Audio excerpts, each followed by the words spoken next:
আপনার পেজ যদি মনিটাইজেশন হয়ে থাকে তাহলে আপনি আপনার পেজে প্রোফাইল পিকচার দিবেন না। এখন এই মুহূর্তে প্রোফাইল পিকচারটি সরিয়ে ফেলুন। কিন্তু কেন সরাবেন? মনিটাইজেশন হলে কেন সরাবেন? এই বিষয়টা নিয়ে অনেকের প্রশ্ন থাকে এবং আমরা যারা মনিটাইজেশন পেয়েছি কেন প্রোফাইল পিকচার দিচ্ছি না, এবং যারা বড় বড় কন্টেন্ট ক্রিয়েটর ওনাদের পেজে কেন প্রোফাইল পিকচার নেই, এমন প্রশ্ন অনেকের থাকে। আমার অনেক স্টুডেন্ট আপুদেরও থাকে।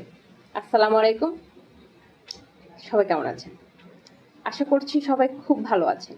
যিনি বা যারা যেখান থেকে ঠিক এই মুহূর্তে আমাদের ভিডিওটি দেখছেন, যদি ভালো লেগে থাকে প্লিজ লাইক কমেন্ট শেয়ার দিয়ে পাশে থাকবেন। আর যদি ভালো লেগে না থাকে নিজের মতো স্ক্রিপ্ট করে চলে যাবেন, কিছুই করার নেই। আমাকে সবার ভালো লাগবে, ভালো রাখতে হবে এমন কিছু না। যাই হোক, যেটা বলছিলাম, আপনার পেজ যদি মনিটাইজেশন পেয়ে থাকেন প্রোফাইল পিকচারটা রাখবেন না। প্রোফাইল পিকচার এখন এই মুহূর্তে সরিয়ে ফেলুন। কিন্তু কেন প্রোফাইল পিকচার কেন সরাবেন, অথবা আমরা কেন দিচ্ছি না, কেন বড় বড় কন্টেন্ট ক্রিয়েটর আপুদের প্রোফাইল পিকচার নেই, এটা প্রশ্ন অনেকের থাকে।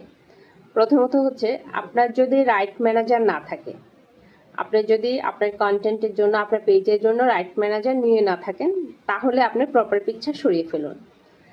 আর প্রপার পিকচার সরানোর যে সুনির্দিষ্ট কারণগুলো আছে সেটা হচ্ছে, আপনার পেজে মনিটাইজেশন হোক আর না হোক, হ্যাকার কিন্তু কন্টিনিউ আপনার পিছনে লেগে আছে, বিভিন্ন ধরনের নোটিফিকেশন পাঠাচ্ছে, এবং আপনি যদি ভুলবশত ওই নোটিফিকেশনের লিঙ্কে চলে যান, তার মানে আপনার পেজ গায়েব।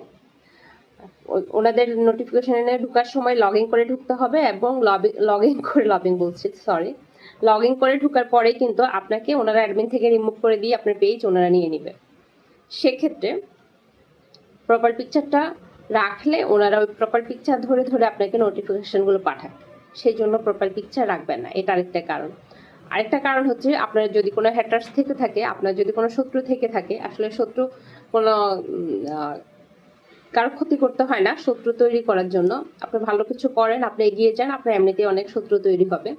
তো ওনারা কি করে, আপনার নামে আরেকটা ফেক অ্যাকাউন্ট খুলে আপনার প্রোফাইল পিকচার দিয়ে ওনারা প্রোফাইল পিকচার দেয়, এবং দিয়ে ওনারা আপনার আইডিটাকে রিপোর্ট মারে, আপনার পেজটাকে রিপোর্ট মারে। এবং এই পেজ রিপোর্ট মারার কারণে, যেহেতু আপনার রাইট ম্যানেজার নেই, অথবা